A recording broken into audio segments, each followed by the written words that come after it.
강화 완화 규정이나 특례사항이 출제는 된 바는 없습니다. 출제는 된 바는 없지만 지금 단계에서는 배우지는 않고요. 나중에 5월달이나 아니면 문제풀이 단계에서 그때 설명을 드릴 테니까 이 부분은 그대로 넘어가세요. 그럼 필요하면 말씀드리는 부분이니까.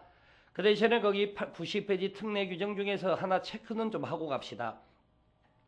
특례 규정 중에서 거기 네모박스 90페이지입니다. 기본교재. 특례사항 네모박스 2번 보세요. 2번을 보면 뭐라고 되어 있느냐. 개발진흥지구 가로 열고 도시지역 외의 지역에만 해당된다라고 해놓고 건폐율 얼마예요? 40%라는 수치가 나와 있죠. 바로 거기 밑줄 좀 그어 놓으세요. 우리가 조금 이따 배우는 지구단위 계획에서 이게 필요하니까 미리 말씀을 드리는 겁니다. 자, 그 다음에 이제 용적률 수치가 92페이지가 있습니다. 용적률 수치는 92페이지가 있고, 자, 용적률은요, 강화 규정은 규정이 따로 없고, 완화 규정만 있어요.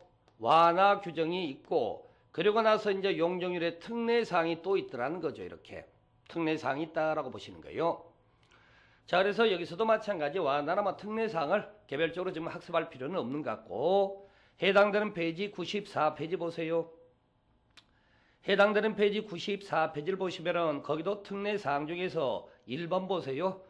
네모박스 1번을 보니까 뭐라고 되어 있습니까? 개발진흥지구 도시적 외적에 해당된다라고 얼마예요? 수치가 100% 그렇게 되어 있죠. 거기 밑줄 좀 그어 놓으세요.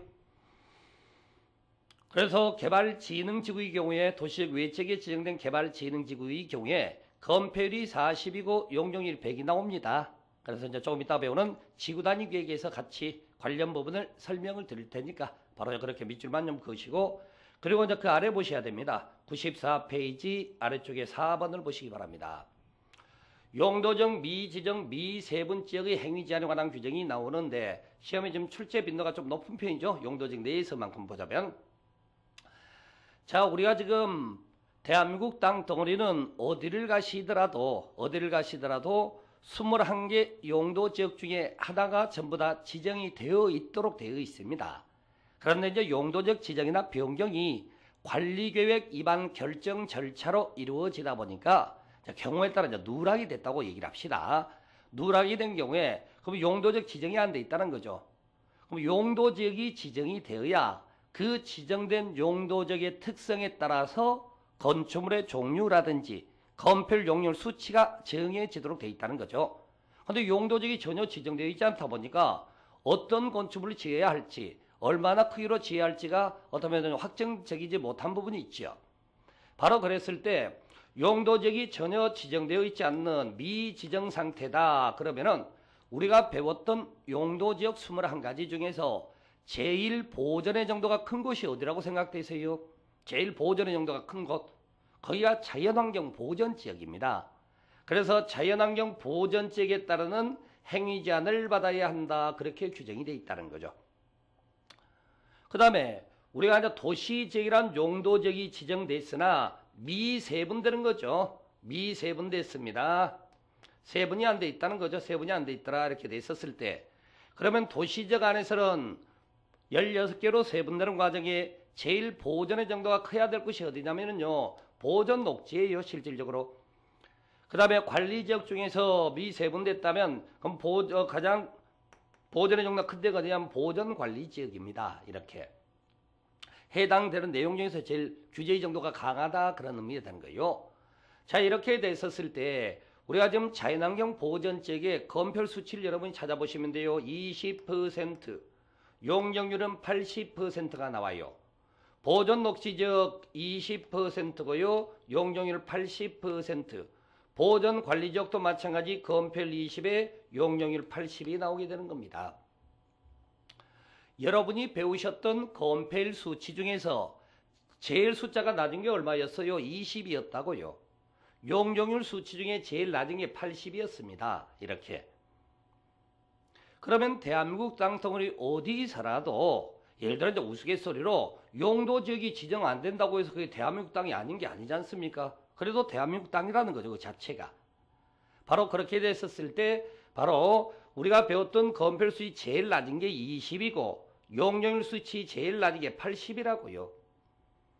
그러면 대한민국 땅덩어리 어디서라도 건폐율 20에 용적률 80에 해당하는 건축물은 다 지을 수 있도록 인정이 되어야 한다는 거죠.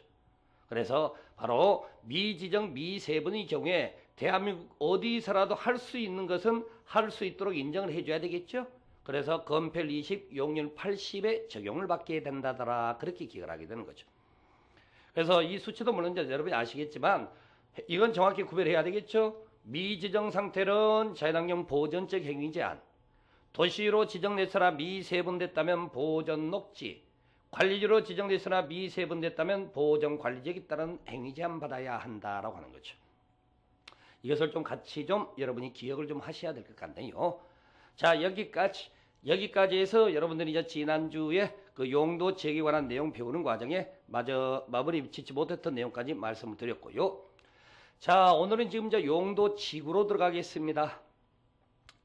자, 용도 지구에 관한 얘기를 좀 하겠습니다. 용도 지구. 여러분 교재는 95페이지인데요. 자, 여러분들이 이제 용도 지구에 대한 개념 설정을 한 번 정도 들으셨어요. 용도 지구라는 것은 용도 지역상의 기본 제한이 있는데 그 기본 제한에 따르는 부족한 부분을 강화, 완화하여 보충한단 말이죠. 보충을 하여 용도 지역의 기능을 증진시키겠다는 거죠. 기능을 증진시킬 목적으로 용도 지구를 지정한다. 그렇게 되어 있다는 거죠. 그렇기 때문에 여러분들이 알아야 될 게 뭐냐면은 용도 지역과 용도 지구의 관계를 보게 되면은 용도 지역이 주된 기능이라고 보시면 돼요. 그리고 그에 따르는 용도 지구는 부가적 기능이다라고 보시면 되는 겁니다. 그러니까 여기 이제 용도 지역이 주된 기능에 해당되는 거고, 그 다음에 이제 용도 지구는 부가적 기능을 갖는 거죠. 부가적 기능을. 그래서 용도 지역상의 제한 중에 부족한 것을 보충한다는 말이 이제 부가적이라고 제가 쓴 겁니다. 그래서 기능을 증진시킬 목적에 용도 지구를 지정한다. 그렇게 되는 거죠. 그래서 여러분들이 지난번에 지역과 지구의 범위를 한번 말씀드렸죠. 지역을 좀 더 넓은 개념으로 이해를 하시면 됩니다. 지역을 좀 더 넓은 범위. 그리고 그 안에서 이제 지역의 부족한 부분을 보충하려고 지정하는 게 지구라고요. 지구. 지구는 좀 더 좁은 영역이 되겠죠. 지역 안에서 필요한 곳에 지구 지정을 하는 거니까. 이런 형태로 해서 이제 넓은 범위와 그 안에 지구 지정이 있다라는 걸 생각하시면서 자, 용도지구에서는 무엇을 배울 건지를 먼저 말씀을 드릴게요.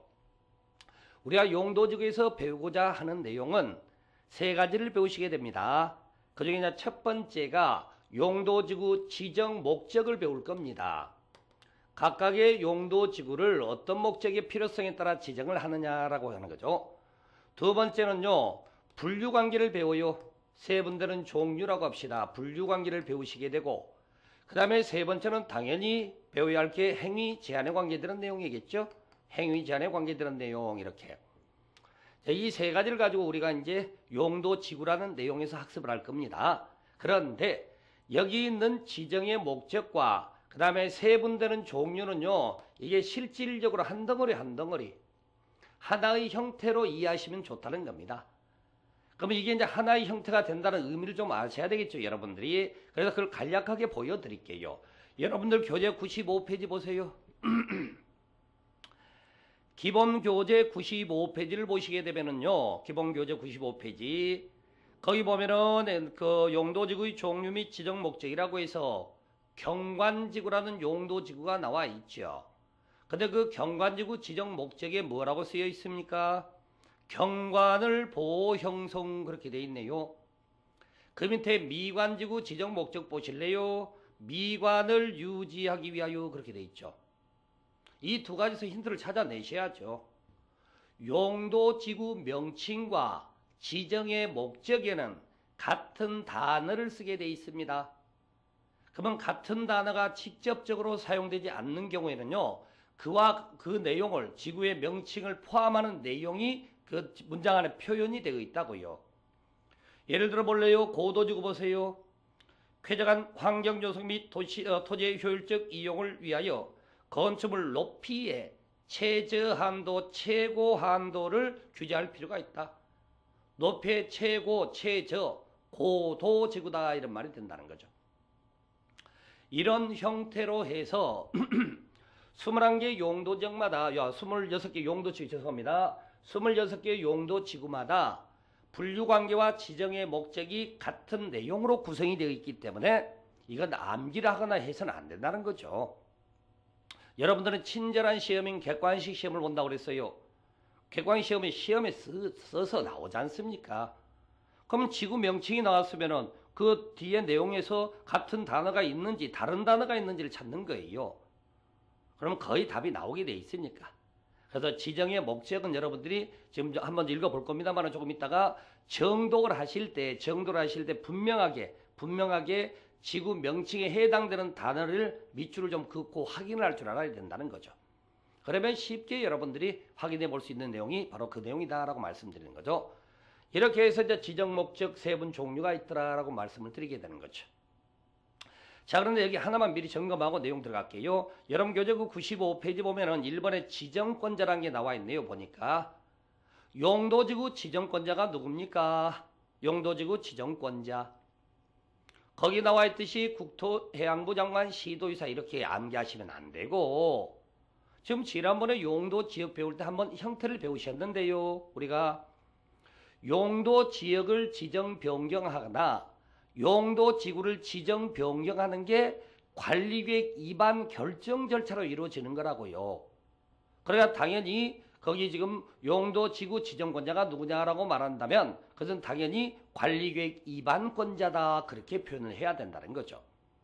그렇기 때문에 용용기도지라고 우리가 칭하기로 했죠. 용용기도지에 관계되는 부분은 항상 권한이 누구한테 있다? 위반 결정권자에게 있다. 결정권자에게 있는 거죠. 그러니까 결정권자에게 있다. 그렇게 해서 일률적으로 자꾸 기억하는 걸 습성을 들이셔야 됩니다. 그래야지 되지.